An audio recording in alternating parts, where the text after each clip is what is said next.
This is a true crime in real time update from True Crime Today and the Hidden Killers podcast.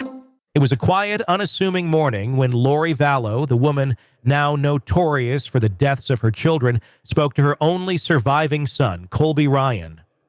From her prison cell, where she is serving a life sentence without parole for the murders of Tylee Ryan and JJ Vallow, Lori seemed to think she could explain away what had happened, and perhaps convince Colby of her innocence, or at least her version of the truth. What followed was a bizarre, convoluted conversation that only deepened the mystery around this case and Lori's state of mind. In the summer of 2020, the world was horrified as the bodies of Lori's children were discovered on the property of her fifth husband, Chad Daybell. 7-year-old JJ found wrapped in plastic and duct tape, buried in a shallow grave. 16-year-old Tylee reduced to little more than remnants after her body had been burned and dismembered. And yet, as the evidence mounted against Lori and Chad, Lori stuck to her story. A story so unbelievable, so delusional, that even her son struggled to make sense of it. This story begins where it always does, with Lori, a woman who once seemed like any other mother, slowly spiraling into a world of apocalyptic beliefs and divine missions, a world she shared with Chad Daybell, the man who allegedly encouraged her to believe that her children had become zombies, possessed by dark spirits. But Lori, in her interview with Colby, denied ever using the word zombie. Whoever made up this whole zombie thing and escalated what my basic belief was, that has gone out of control, she said. Her voice, even over the crackling prison phone, was firm, defiant. She insisted that evil spirits could possess people, sure, but as for zombies, that wasn't her. But what did Lori believe? And what did she really think had happened to her children? In the phone call with Colby, Lori presented a new version of events, one in which she was merely a mother who had walked in on a tragic scene. She claimed that Tylee had accidentally killed JJ while babysitting him, and overcome with guilt, had taken her own life afterward. According to Lori, that's what happened on that terrible day. "I thought Tylee did it to get back at me," she told Colby. "I thought it was all my fault." And yet, despite the gruesome state in which JJ and Tylee's bodies were found, Lori claimed she had no idea what had happened to them after she ran from the room. Their spirits were gone, she said. They were already in heaven. It was a bizarre, unsettling tale. But as Colby pressed his mother for more details, her answers grew even more confusing, more disjointed. How, he asked, did their bodies end up buried in Chad Daybell's backyard? Lori's response was vague, almost evasive. Anything that was done was after the fact, she insisted, long after the fact. She was adamant that the bodies had been dealt with by someone else, though she didn't specify who. Instead, Lori remained focused on her own narrative, a narrative where she claimed to be the victim of an overwhelming spiritual attack, a mission she believed had been given to her by Jesus himself. For Colby, the conversation was a deeply painful one. It was clear from the outset that he was struggling to reconcile the woman he had once known as his mother with the person on the other end of the line. He had his doubts about Lori's mental state, about the events she described, about everything that had led to the deaths of his brother and sister. "I've dreamed dreams of me delivering you from demons," he told her at one point, his voice raw with emotion. "I do not share your beliefs." But Lori, it seemed, could not be swayed. She doubled down on her story, insisting that what had happened was far beyond human understanding. She claimed that both Tylee and JJ had visited her in spirit, explaining their deaths, and in Tylee's case, even apologizing to her. "The very first thing she told me was, 'I'm sorry, Mom, for being such a brat,'" Lori recalled, her voice soft with what sounded like maternal nostalgia. But Colby wasn't having it. He demanded to know why Tylee's body had been found dismembered and burned, why JJ had been bound in plastic and buried. Lori's response: "I wasn't aware of what happened to them after I left that scene. It was a chilling statement. Lori, it seemed, was suggesting that someone else had taken care of the bodies. But who? Colby asked the question directly, and Lori's answer was equally direct. You're saying someone else took care of the situation? Correct. She provided no further explanation, no details about who that might have been, only repeating that by the time she found her children, their spirits were already gone. But it was clear that for Colby, none of this made sense. He had listened to the evidence, spoken with prosecutors, and studied the case against his mother. He had seen what had been done to Tylee and JJ, the brutality with which their bodies had been treated. It wasn't even human, he said, his voice breaking. It's the most brutal thing I've ever heard in my life. And yet, Lori seemed almost indifferent to the physical reality of her children's remains. Once you're dead, you don't care what happens to your body, she said dismissively. It was a comment that left Colby, and anyone else listening, deeply disturbed. Lori's detachment from the reality of her children's deaths was perhaps the most unsettling part of the entire conversation. At one point, she tried to explain why she had kept everything a secret. She claimed that she had been protecting Tylee, trying to shield her daughter from the consequences of what Lori believed had been an accident. I would have done anything to protect Tylee, she said. In my mind at that time, I was still protecting Tylee. But the evidence told a different story, and Colby knew it. He had seen the autopsy reports, the photos, the forensic details. His brother and sister had been brutally murdered, and Lori's explanation that Tylee had killed JJ in a fit of frustration and then taken her own life didn't line up with what had actually happened. Still, Lori clung to her story. She framed it as a tragic accident, something she had tried to manage as best as she could. But as the phone call continued, it became clear that her version of events wasn't just a matter of protecting Tylee's memory. It was part of a much larger, much more troubling belief system.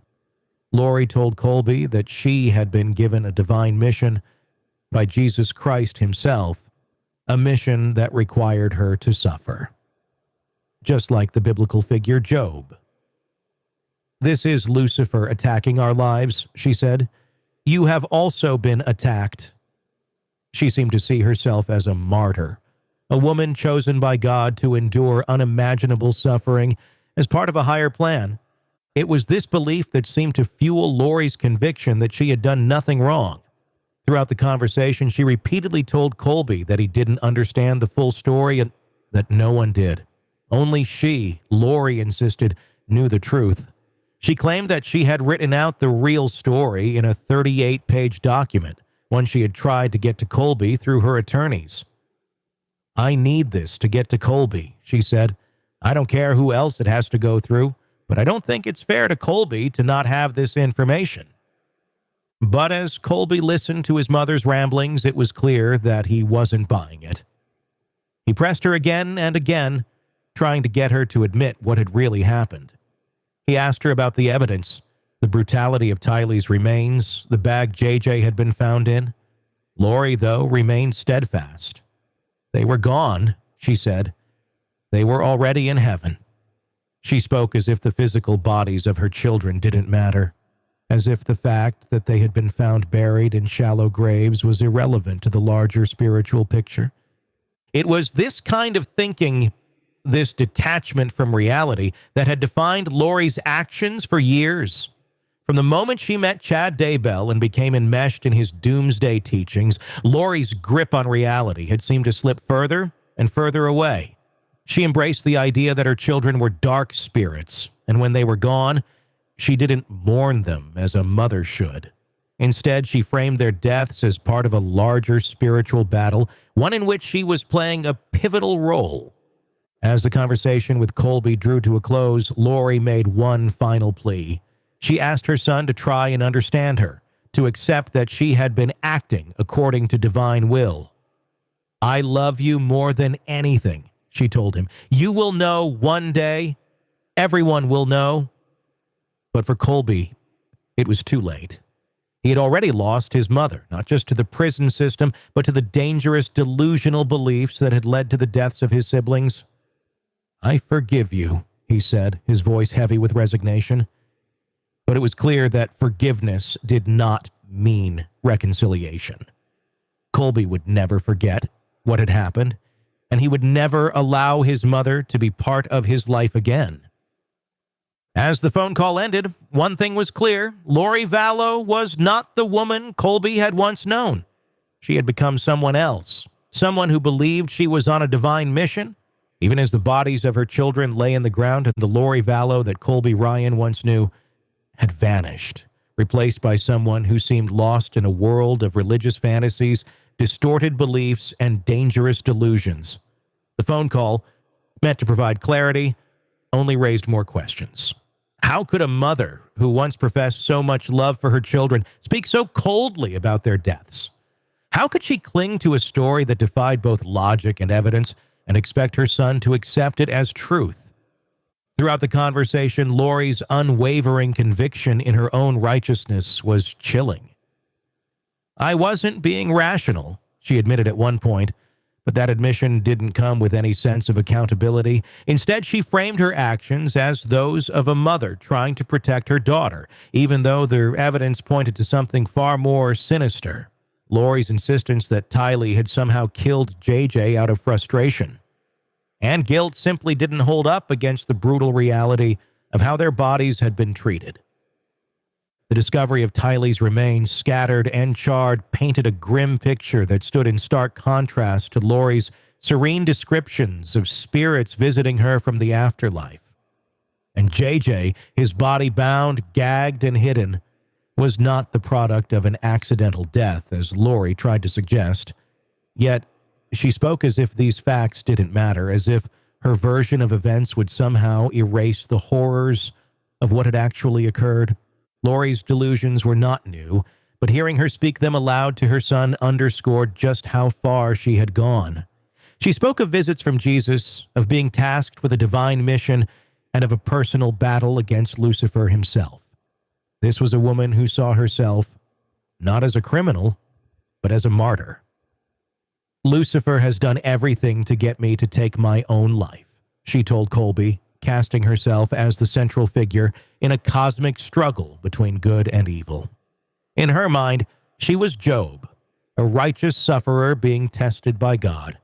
But in reality, she was a mother convicted of the unthinkable, of orchestrating the deaths of her own children.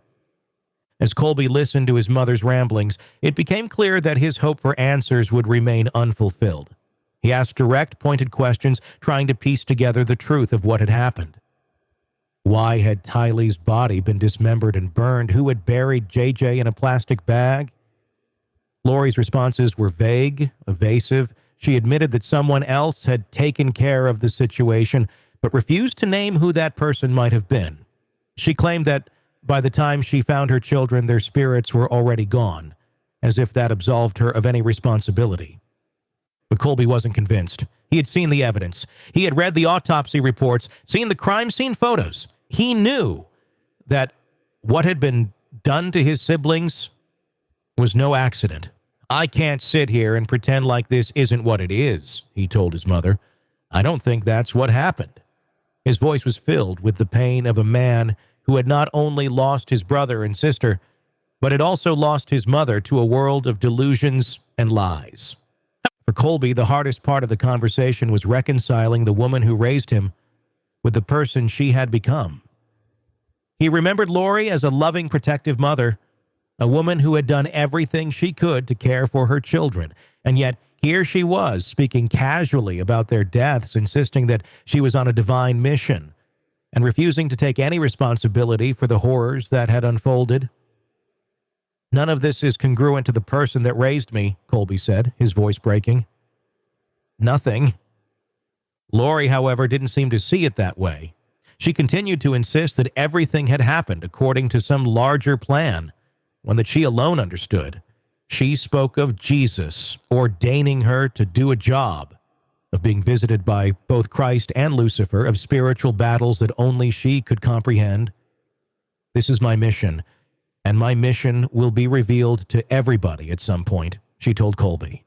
"You will know." But for Colby, that wasn't enough. He needed real answers, not the vague, mystical explanations Lori kept offering.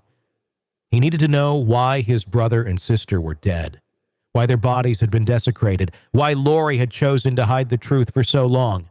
But Lori, wrapped up in her own delusions, couldn't or wouldn't give him those answers.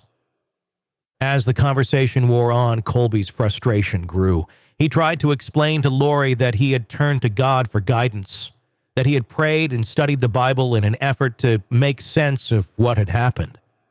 But nothing in Lori's story aligned with his faith, his understanding of the world. "You and I are on completely two different sides," he told her. "I do not agree with what you believe." It was a heartbreaking admission, one that seemed to finally break through the wall of denial Lori had built around herself. But even then, Lori couldn't fully let go of her story. She continued to insist that she had been acting according to divine will, that her suffering was part of a larger plan. She spoke of her mission, of being like Job, and of her certainty that one day everyone, including Colby, would understand the truth.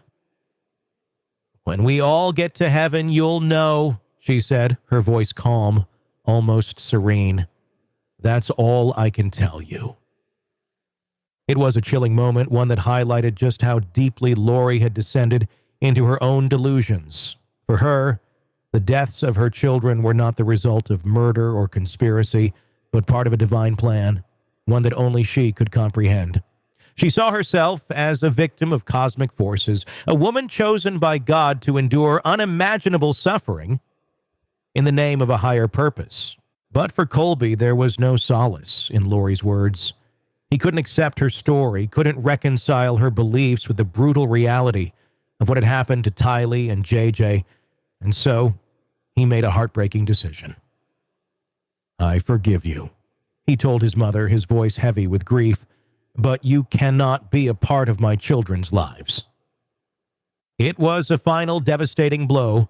Colby had lost his siblings, and now he was losing his mother as well.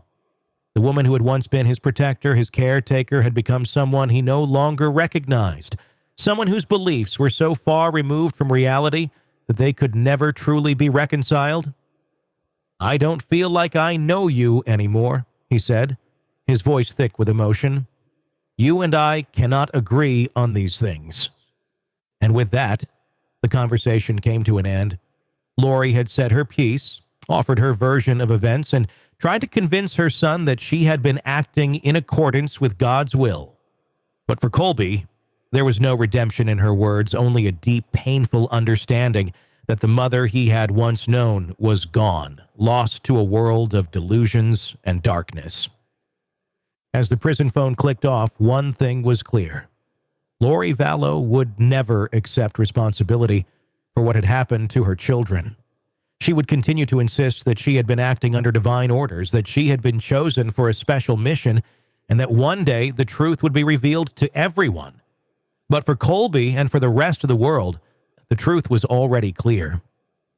Tylee and JJ were dead, their lives cut short by a mother who had chosen to believe in a dangerous fantasy rather than face the reality of her own actions. And so the story of Lori Vallow, the so-called cult mom, came to its tragic, inevitable conclusion. It was a story of delusion, of madness, and of the devastating consequences of a woman who had lost herself in a web of lies and religious fanaticism. But it was also a story of grief, of a son who had lost not only his siblings, but also his mother, and of a family shattered by the terrible, incomprehensible actions of one woman. In the end, Lori Vallow may have believed she was carrying out God's will. But for those left behind, the reality was far more heartbreaking and far more horrifying.